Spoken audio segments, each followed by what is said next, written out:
السلام علیکم ورحمۃ اللہ وبرکاتہ۔ وعلیکم السلام ورحمۃ اللہ وبرکاتہ۔ پارہ نمبر 20، سورۃ العنکبوت، آیت نمبر 1، آیت نمبر پہلی ہے۔ اعوذ باللہ من الشیطان الرجیم۔ اعوذ باللہ من الشیطان الرجیم۔ اچھا، اس سے پہلے کہ ہم یہ سورت شروع کریں، پچھلی سورت کا خلاصہ وہ یہ تھا کہ سورۃ القصص میں اللہ تعالیٰ نے سورہ نمل اور سورہ شعراء کے جو موضوعات تھے سورہ قصص میں اللہ تعالیٰ نے تفصیل سے ذکر کیے ہیں، یعنی کہ گویا کہ سورہ نمل اور سورہ شعراء میں جو اجمال اختصار کے ساتھ کچھ واقعات ذکر ہوئے، تو سورہ قصص میں ان مقاصد کو اور ان موضوعات کو تفصیل کے ساتھ بیان کیا گیا۔ دوسرا یہ کہ سورہ قصص جو ہے، اس میں جو ہے دین کے جو اصول ہے، توحید و رسالت اور مرنے کے بعد جی اٹھنا، ان تین چیزوں پہ بھی اللہ تعالیٰ نے اس صورت میں بحث کی ہے۔ اور قارون، حامان اور فرعون اور موسیٰ علیہ السلام کا مقابلہ، پھر ان کی مشابہت ابو جہل، عتبہ، شیبہ، ولید، نضر بن حارث اور آپ صلی اللہ علیہ وسلم کے ساتھ ان کی مشابہت تھی، تو اس وجہ سے جو اس صورت میں جو ہے موسیٰ علیہ السلام کا واقعہ جو ہے تفصیلاً ذکر کیا گیا۔ قارون کی سرکشی کا بھی ذکر ہوا اور اس کے جو مال کا ذکر تھا وہ بھی ذکر ہوا۔ تو اب اس کے بعد سورہ عنکبوت ہے۔ عنکبوت کہتے ہیں مکڑی کو، چونکہ اس صورت میں جو ہے مکڑی کا ذکر ہے۔ اللہ تعالیٰ نے مثال بیان کی ہے مشرک کی، مکی صورت ہے، تو مکی صورتوں میں اکثر جو ہے عنوانات جو ہوتے ہیں وہ شرک پر رد، توحید کی دعوت اور اچھے اخلاق کی طرف، ان چیزوں کا ذکر ہوتا ہے۔ اور مدنی صورت میں اکثر جہاد اور احکام و مسائل، انفاق فی سبیل اللہ، ان چیزوں کا اکثر ذکر ہوتا ہے۔ تو دوسرا فرق مکی مدنی کا یہ، مکی صورت وہ ہے کہ جو مکے میں نازل ہوئی ہیں، اور مدنی صورت وہ ہیں جو مدینے میں نازل ہوئی۔ تیسرا فرق یہ ہے کہ مدنی صورتوں کی آیتیں جو ہیں وہ تھوڑی سی لمبی ہوتی ہیں، اور مکی صورتوں کی آیتیں تھوڑی سی چھوٹی چھوٹی ہوتی ہیں، تو یہ کچھ فرق دے۔ تو سورۃ العنکبوت جو ہے اس میں مکڑی کا ذکر ہے، مکڑی کے جالے کا، کہ مشرک کا جو عقیدہ ہے اور مشرک کا جس کے پیچھے لگا ہوا ہے وہ مکڑی کے جالے سے بھی زیادہ کمزور ہے۔ تو اس میں بھی پھر کئی حکمتیں آ جاتی ہیں کہ اللہ تعالیٰ نے مکڑی کے جالے کا کیوں ذکر کیا۔ اللہ تعالیٰ مثال بیان کرتے ہیں قرآن میں، کئی مکی کا ذکر کیا ہے، کئی جو ہے مثال بیان کی ہے مچھر کا ذکر کیا ہے۔ تو اس صورت میں جو ہے اللہ تعالیٰ نے سورۃ العنکبوت میں مکڑی کے ساتھ مشابہت دی، مشرک کے عقیدے کی، اور مشرک جن چیزوں کے پیچھے چیزیں لگا ہوا ہے۔ 7 رکوعات ہیں اور 59 تقریباً 69 اس کی آیات ہیں۔ مکی صورت ہے۔ صورت کے شروع اللہ تعالیٰ نے الف لام میم سے کیا۔ اعوذ باللہ من الشیطان الرجیم۔ اعوذ باللہ من الشیطان الرجیم۔ بسم اللہ الرحمن الرحیم۔ بسم اللہ الرحمن الرحیم۔ الف لام میم۔ الف لام میم۔ احسب الناس احسب الناس ان يتركوا ان يتركوا ان يقولوا ان يقولوا آمنا آمنا وهم لا يفتنون وهم لا يفتنون۔ ولقد فتنا الذين ولقد فتنا الذين من قبلهم من قبلهم فليعلمن الله فليعلمن الله الذين صدقوا الذين صدقوا وليعلمن الكاذبين۔ وليعلمن الكاذبين۔ أعوذ بالله من الشيطان الرجيم، بسم الله الرحمن الرحيم، ألف لام ميم۔ احسب الناس ان يتركوا ان يقولوا آمنا وهم لا يفتنون وَلَقَدْ فَتَنَّا الَّذِينَ مِن قَبْلِهِمْ فَلَيَعْلَمَنَّ اللَّهُ الَّذِينَ صَدَقُوا وَلَيَعْلَمَنَّ الْكَاذِبِينَ۔ الف لام میم حروف مقطعات ہے، مگر اس میں جو ہے الف لام، لام کے آخر میں میم آ رہا ہے اور میم کے شروع میں بھی میم آ رہا ہے، تو کیا ہو رہا ہے؟ لام میم، میم کو میم میں مدغم کریں گے، لام میم، لام میم نہیں کہنا ہے، ٹھیک ہے۔ احسب الناس، نون مشدد ہے، غنہ ہوگا، سین میں سیٹی نکالیں گے، با شدیدہ حروف میں سے، ان یترکو، نون ساکن کے بعد یا آ رہا ہے حروف ادغام میں سے، تو کیا ہوگا؟ ادغام مال غنہ ہوگا۔ ان یت، را پر پڑھیں گے، کو میں مدہ ہوگا، مد کون سا ہوگا؟ مد منفصل۔ ان یترکو، ان یقولو، اس میں بھی کیا ہوگا؟ ادغام مال غنہ، نون ساکن کے بعد یا حروف یا آ رہا ہے تو ادغام مال غنہ ہوگا، اور یقولو دونوں میں مدہ ہوگا، مدہ ہوگا، لو میں کیا ہوگا؟ مد منفصل ہوگا۔ آمنا، نون مشدد ہے تو غنہ زمانی ہوگا، وہم کیا ہوگا؟ میم اظہار ہوگا، اور دوسرا کیا ہوگا؟ غنہ انی ہوگا۔ لا یفتنون جو ہے مدہ ہوگا نون واو میں، اور نون میں غنہ انی۔ وَلَقَدْ، دال میں قلقلہ ہوگا، فتن الذین، نون میں کیا ہوگا؟ نون مشدد ہے، غنہ ہوگا، الذین، الذین میں کیا ہوگا؟ اخفا ہوگا، قبلہم قلقلہ ہوگا با میں، فَلَيَعْلَمَنَّ اللَّهُ، کیا ہوگا؟ نون مشدد ہے تو کیا ہوگا؟ غنہ ہوگا، کون سا؟ زمانی ہوگا، لفظ اللہ کو پر پڑھیں گے، الذین کیا ہوگا؟ مدہ ہوگا، صدقوا، قو میں کیا ہوگا؟ مدہ ہوگا، وَلَيَعْلَمَنَّ اللَّهُ وَلَيَعْلَمَنَّ الْكَاذِبِينَ، نون مشدد غنہ ہوگا تو زمانی، کاذبین میں کیا ہوگا؟ مدہ ہوگا۔ الف لام میم، الف لام میم، احسب الناس، کیا گمان کیا ہے، الناس لوگوں نے، ان یترکو یہ کہ وہ چھوڑ دیے جائیں گے، ان یقولو صرف یہ کہنے پر، آمنا کہ ہم ایمان لائے، وہم اور او لا یفتنون نہیں آزمائے جائیں گے، وَلَقَدْ البتہ تحقیق، فتنا ہم نے آزمایا، الذین ان لوگوں کو جو من قبلہم ان سے پہلے تھے، فَلَيَعْلَمَنَّ اللَّهُ چنانچہ البتہ ضرور جان لے، ظاہر کرے گا اللہ، الذین ان لوگوں کو جنہوں نے صدق سچ بولا، وَلَيَعْلَمَنَّ اور البتہ ضرور جان لے گا، ظاہر کرے گا، الکاذبین ان کو جو جھوٹے ہیں۔ الف لام میم حروف مقطعات میں سے ہے، حروف مقطعات کی جو ہے تفسیر بیان کرنے میں جو ہے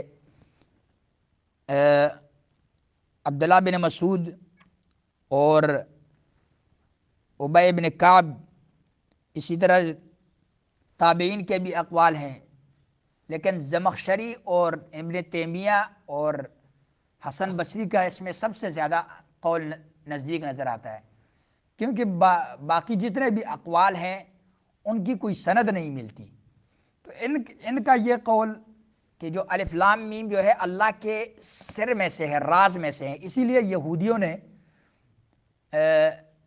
بہت کوشش کی تھی کہ یہ جو قرآن کے کچھ حروف مقطعات ہیں ان کا معنی کا چیلنج ہے، یہ چیلنج ہے تو ہم اس کا معنی نکال لیں، انہوں نے بہت کوشش کی اس کی، اور نیٹ پہ اور لغات کی کتابیں بہت ڈھونڈ لی کہ کسی طریقے سے ہم ان کا معنی نکال لیں، تو اللہ تعالیٰ اس میں چیلنج دے رہا ہے کہ ایک تو چیلنج یہ ہے کہ بھئی الف لام میم یہ ایک لفظ ہے، اس کا معنی لے کے آؤ، دوسرا چیلنج یہ ہے کہ الف لام میم یہ حروف مقطعات ہے، جو ابن کثیر اور ابن تیمیہ نے فرمایا اور زمخشری نے، کہ جہاں بھی الف لام میم کا ذکر ہوتا ہے تو بعد میں جو ہے کتاب کا ذکر ہوتا ہے، قرآن کا ذکر ہوتا ہے، تو گویا الف لام میم ذالک الکتاب لا ریب فیہ وہاں بھی ایسے ہی ہے، تو اللہ یہ بندوں کو چیلنج کر رہا ہے کہ بھئی انہی حروف مقطعات سے یہ کلام بنا ہوا ہے، اگر تم یہ کہتے ہو کہ یہ اللہ کی جانب سے یہ کلام نہیں ہے تو چاہو تم بھی بنا کے ایسے کلام لے آؤ، تو یہ ایک چیلنج ہے۔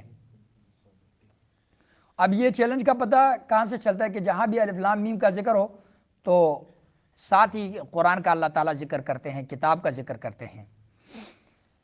احسب الناس، کیا گمان کیا ہے، الناس لوگوں نے، ان یترکوا، یہ کہ وہ چھوڑ دیے جائیں گے، ان یقولوا، صرف یہ کہنے پر، آمنا، کہ ہم ایمان لائے، وہم لا یفتنون، اور وہ نہیں آزمائے جائیں گے۔ مکی دور میں چونکہ مکی صورت ہے، خباب بن ارت نبی پاک صلی اللہ علیہ وسلم کے پاس آئے اور کہنے لگے الا تستنصر لنا الا تدعو لنا، یا رسول اللہ ہم تو بہت تنگ آ چکے ہیں، تو کیا آپ ہمارے لیے جو ہے اللہ سے جو ہے دعا مانگے اور بدلہ لے، کیونکہ ظلم ہم پر بہت زیادہ ہوئے۔ تو آپ صلی اللہ علیہ وسلم کعبے کے دیوار کے ساتھ ٹیک لگا کے بیٹھے تھے اور اٹھ کر بیٹھے اور کہا کہ تم سے جو پہلے لوگ گزرے ہیں ایمان والے، جب ان میں سے کوئی ایمان لاتا تو اس پر یہ وہ کافر کیا کرتے تھے کہ اس زمین میں خندق کھودتے تھے اور اس کو اس خندق میں کڑا کر دیتے تھے، اور پھر آری لائی جاتی تھی اور اس کے آرے کے ساتھ دو ٹکڑے کر دیے جاتے تھے، اور ساتھ یہ فرمایا کہ اس کے جسم کے جو گوشت ہوتا تھا اسے کنگھیوں کے ساتھ، لوہے کے کنگھیوں کے ساتھ اس کے گوشت کو نوچتے تھے اور ایذاؤں کے ایسے مصیبتوں والی موت انہیں دیتے تھے۔ تو جو صحابہ تھے مکی دور میں، ان پر بھی بہت زیادہ تکلیفیں گزری۔ بلال رضی اللہ عنہ کے بارے میں آتا ہے کہ اسے گھسیٹتے تھے اس کے جو تپتی ریت میں، اور جو ہے اس کے جسم کے نیچے کوئلے ڈال دیے جاتے تھے، حتیٰ کہ وہ کوئلے اس کے جسم کی چربی کے ساتھ وہ ٹھنڈے ہو جاتے تھے اور جسم میں زخم بنے تھے، کندھے میں بچے آ کے کھیلتے تھے، انگلیاں مارتے تھے ان زخموں میں، گود بنے ہوئے تھے خندقیں۔ تو یہ کیفیت تھی صرف بلال رضی اللہ عنہ کی۔ اس کے علاوہ جو خباب بن ارت اور عثمان رضی اللہ عنہ، زنیرہ رضی اللہ عنہ، سمیہ رضی اللہ عنہ، ان پر جو تکلیفیں گزری ہیں، تو اللہ تعالیٰ نے ان سے پہلی امتوں پر بھی بہت زیادہ تکالیف ایسے گزری ہیں۔ سعد بن ابی وقاص بیان کرتے ہیں کہ رسول اللہ صلی اللہ علیہ وسلم کہ میں نے پوچھا یا رسول اللہ لوگوں میں سب سے زیادہ سخت آزمائش کن کی ہوتی ہے؟ تو آپ نے فرمایا کہ الانبیاء ثم الصالحون ثم الامثل فالامثل من الناس۔ آزمائش میں سب سے، ترمذی کی 2398 نمبر حدیث ہے کہ آزمائش میں سب سے سخت انبیاء ہوتے ہیں، پھر صالحین، پھر لوگوں میں سے جو افضل ہو، پھر جو اس کے بعد افضل ہو۔ آدمی کی آزمائش اس کے دین کے حساب سے ہوتی ہے، اگر اس کے دین میں مضبوطی ہو تو اس کی آزمائش میں اضافہ کر دیا جاتا ہے، اور اگر اس کے دین میں نرمی ہو تو اس سے تخفیف کی جاتی ہے، اور آدمی کی آزمائش جاری رہتی ہے حتیٰ کہ وہ زمین پر اس حال میں چلتا پھرتا ہے کہ اس پر کوئی گناہ باقی نہیں رہتا۔ وَهُمْ لَا يُفْتَنُونَ، تو اللہ نے فرمایا کہ تم صرف یہ کہو گے کہ ہم ایمان لائے اور تمہاری جو ہے آزمائش نہیں کی جائے گی اور تم پر مصیبتیں جو ہیں نہیں آئیں گی دنیا میں، یہ نہیں ہو سکتا۔ وَلَقَدْ فَتَنَّ الَّذِينَ مِن قَبْلِهِمْ، حالانکہ بلا شبہ یقیناً ہم نے ان لوگوں کی آزمائش کی جو ان سے پہلے تھے۔ فَلَيَعْلَمَنَّ اللَّهُ الَّذِينَ، سو اللہ ہر صورت میں ان لوگوں کو جان لے گا جنہوں نے سچ کہا، اور ان لوگوں کو بھی ہر صورت میں جان لے گا جو جھوٹے ہیں۔ یہاں جان لے گا کا مطلب یہ ہے کہ اللہ تعالیٰ ان لوگوں کو ظاہر کرنا چاہتا ہے، الگ کرنا چاہتا ہے ان لوگوں سے جو امتحان میں فیل ہونے والے، جو فیل ہونے والے ان کو الگ کرنا چاہتا ہے، اور جو کامیاب ہونے والے ان لوگوں کو الگ کرنا چاہتا ہے۔ تو اس لیے آزمائش جو ہے دنیا میں اللہ تعالیٰ نازل کرتے ہیں۔ فَلَيَعْلَمَنَّ اللَّهُ الَّذِينَ صَدَقُوا وَلَيَعْلَمَنَّ الْكَاذِبِينَ پر ایک سوال ہے کہ چنانچہ اللہ تعالیٰ ضرور جو ہے جان لے گا، کیا اللہ کے علم میں نہیں ہے؟ تو پھر ابن کثیر نے جواب کیا کہ اللہ کے علم میں ضرور ہے، لیکن یہاں سے جو ہے مراد جو ہے اللہ تعالیٰ ظاہر کرنا چاہتا ہے، الگ کرنا چاہتا ہے، تو علم یہاں بمراد الگ کرنے کا ہے، ظاہر کرنے کا ہے، اس لیے یہاں ترجمہ بھی کیا گیا ظاہر کرے گا، اور نہ یہ کہ جاننے کا۔ اللہ کو تو پتہ ہے کہ اس نے فیل ہونا ہے، اس سے کامیاب ہونا ہے، لیکن ان پر امتحان لا کر ان کو جو ہے ان کا ٹیسٹ لے کے ان کو الگ کرنا ہے کہ ان کی صفیں جدا ہو جائیں۔ جیسے کہ جو ہے مدینے میں اسلام کا غلبہ آیا تو مکے میں منافقین تو نہیں تھے کیونکہ اسلام وہاں مغلوب تھا، تو جب مدینے میں اسلام کا غلبہ آیا تو وہاں منافق پیدا ہوئے، تو تو اللہ تعالیٰ نے منافقین کی صف کو مومنوں سے الگ کر دیا۔ تو اکثر یہ ہوتا ہے کہ دنیا میں بھی اللہ تعالیٰ ایسے معاملہ کرتے ہیں کہ اللہ تعالیٰ بعض لوگوں کو نیکیوں کی توفیق نہیں دیتے، ان کی وہ بری عادتوں اور خصلتوں کی وجہ سے۔ یہ بات ہم نے پہلے کی ہے۔ تو اللہ کو معلوم ہوتا ہے کہ یہ شخص کتنا برا ہے۔ اگر اس کو ہم مثال مسجد کے پکے نمازی بنا دیتے ہیں اور مسجد میں 5 وقت یہ نمازیوں کو بھی تنگ کرے گا، تو اللہ کے علم میں ہوتا ہے۔ تو اس لیے اللہ تعالیٰ نے یہ فرمایا کہ میں آزمائش ضرور بضرور تم لوگوں پر لاؤں گا، جیسے کہ تم سے پہلے بھی یہ آزمائش لوگوں پر آتی رہتی تھی جو مسلمان تھے۔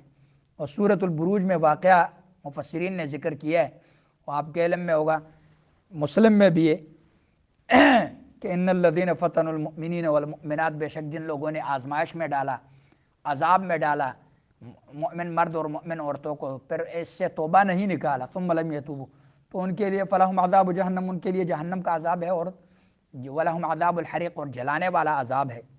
اس کے ماتحت علماء نے واقعہ نقل کیا ہے کہ ایک دور میں ایک بادشاہ گزرا اور عبداللہ بن تامر کا واقعہ ذکر کیا ہے کہ عبداللہ بن تامر ایک 10 سال کا بچہ تھا جو جادوگر کے پاس بھی جاتا تھا اور جادو سیکھنے، اور جو غار میں ایک انجیل پڑھنے والے ایک مسلمان تھے اس کے پاس بھی بیٹھتا تھا۔ ایک دن راستے میں آ رہا تھا، دیکھا کہ وہ راستہ کسی بہت بڑے جو ہے اژدہا نے بند کیے، تو اس نے کہا کہ آج میں دیکھتا ہوں کہ کون سچ پہ ہے، تو بسم اللہ کہہ کر اور اس کنکری ماری، تو وہ بلا جو تھا، شیر تھا یا جو کچھ بھی تھا، وہ راستے سے اٹھ گیا، راستہ کھل گیا، تو لوگوں کے لیے راستہ کھل گیا۔ جا کے یہ واقعہ اس نے بابے سے ذکر کیا جو مسلمان تھا۔ بابے نے کہا کہ میرا کسی کو بتانا نہیں ہے، میرا کسی کو بتانا نہیں ہے۔ چلتے چلتے یہ دم کرنے لگا، تو بابے نے اس کو کہا تھا کہ آپ سے اللہ تعالیٰ دین کا کام لے گا، لیکن میرا کسی کو نہیں بتانا۔ تو اب یہ شروع ہو گیا، لوگوں کے جو ہے دم کرتا تھا، جو نابینے ہوتے تھے وہ بھی ٹھیک ہو جاتے تھے، جو ابرص کے بیمار ہوتے تھے وہ بھی ٹھیک ہو جاتے تھے۔ تو یہ مشہور ہو گیا۔ بادشاہ کے پاس ایک وزیر تھا، وہ نابینا تھا، وہ آیا اس کے پاس بڑے تحفے تحائف لے کر۔ اس نے کہا مجھے تیرے تحفے تحائف نہیں چاہیے، آپ ایک شرط پہ میں آپ کو دم کروں گا اور اللہ نے تجھے ٹھیک کرنا ہے کہ آپ ایمان لائے۔ اس نے کہا ٹھیک ہے، وہ دم کر دیا، اس کی آنکھیں ٹھیک ہوئی، بادشاہ کے پاس گیا۔ بادشاہ نے کہا آپ کو یہ کیسے آپ کی بینائی واپس آئی؟ اس نے کہا وہ جو بچہ آتا رہا اس نے مجھے دم کیا۔ بادشاہ نے بچے کو بلایا اور بچے نے کہا، پوچھا کہ آپ نے تو بڑے کمال کی جادو سیکھی ہے۔ اس نے کہا جادو نہیں ہے، یہ اللہ کے جو ہے اللہ تعالیٰ میں دم کرتا ہوں تو اللہ تعالیٰ ٹھیک کر دیتا ہے، جادو کچھ نہیں ہے۔ تو اس نے 500 آدمیوں کے حوالے کر دیا بچے کو۔ تو بچہ جو ہے پہاڑی پہ لے گئے، تو اللہ سے دعا کی، اور 500 تباہ ہوئے اور بچہ واپس نکل آیا۔ پھر 500 کے حوالے کر دیا، سمندر کے حوالے کر دو اس کو۔ پھر اللہ سے اس نے دعا کی، اس 500 غرق ہوئے، یہ واپس نکل آیا۔ آخرکار بادشاہ نے کہا کہ آپ مجھے قتل نہیں کر سکتے ہیں، لیکن ایک طریقے سے قتل کر سکتے ہیں کہ آپ جو ہے مجھے کسی میدان میں کھڑا کر دیں اور میرے توشہ دان سے ایک تیر نکالے اور تیر پھینکتے ہوئے لوگوں کو اکٹھا کرے میدان میں اور تیر پھینک کر مجھے مارے۔ اس نے ایسے ہی کیا، بسم اللہ ورب الغلام کہہ کر اس کو قتل کر دیا، شہید کر دیا عبداللہ بن تامر کو۔ تو لوگوں نے دیکھا کہ یہ تو کہہ رہا تھا کہ میں رب ہوں اور خود تیر پھینک رہا ہے، بسم اللہ کہہ رہے، تو لوگ مسلمان ہوئے۔ جس چیز کا ڈر تھا وہ الٹا ہو گیا۔ اب اس نے گڑھے کھودے ہر خندق گلی کے سامنے، اور اپنی پولیس کو بتایا کہ بھئی جو بھی شخص یہاں آئے اور اس سے پوچھنے اگر وہ مسلمان ہے تو اس کو پھینک دو، اور اگر کافر ہے تو پھر انہوں نے بڑی بڑی خندقیں کھودی، جو مسلمان تھے اکٹھے کر کے سب کو آگ میں جلا ڈالا۔ سورۃ البروج میں یہ واقعہ اللہ تعالیٰ نے پھر اس آیت میں ذکر کیا کہ ان کو جو ارد گرد بیٹھے تھے اور خندق میں ان کو ڈالا اور ان پر آگ چڑکائی اور آگ جلنے لگی اور ان کو آگ میں جلایا۔ تو اللہ تعالیٰ نے پھر ذکر فرمایا کہ ان الذین فتنوا المؤمنین، جن لوگوں نے عذاب میں ڈالا ایمان والا مرد اور عورتوں کو اور پھر اس سے توبہ بھی نہیں کیا، تو ان کے لیے جہنم کا عذاب ہے، ان کے لیے جلانے والا عذاب ہے۔ تو یہ واقعہ تھا اس کا بادشاہ کا، جو مختصراً ہم نے ذکر یہ کہ اللہ سے دعا ہے کہ اللہ تعالیٰ ہمیں ہر قسم کی آزمائش میں کامیاب فرمائے۔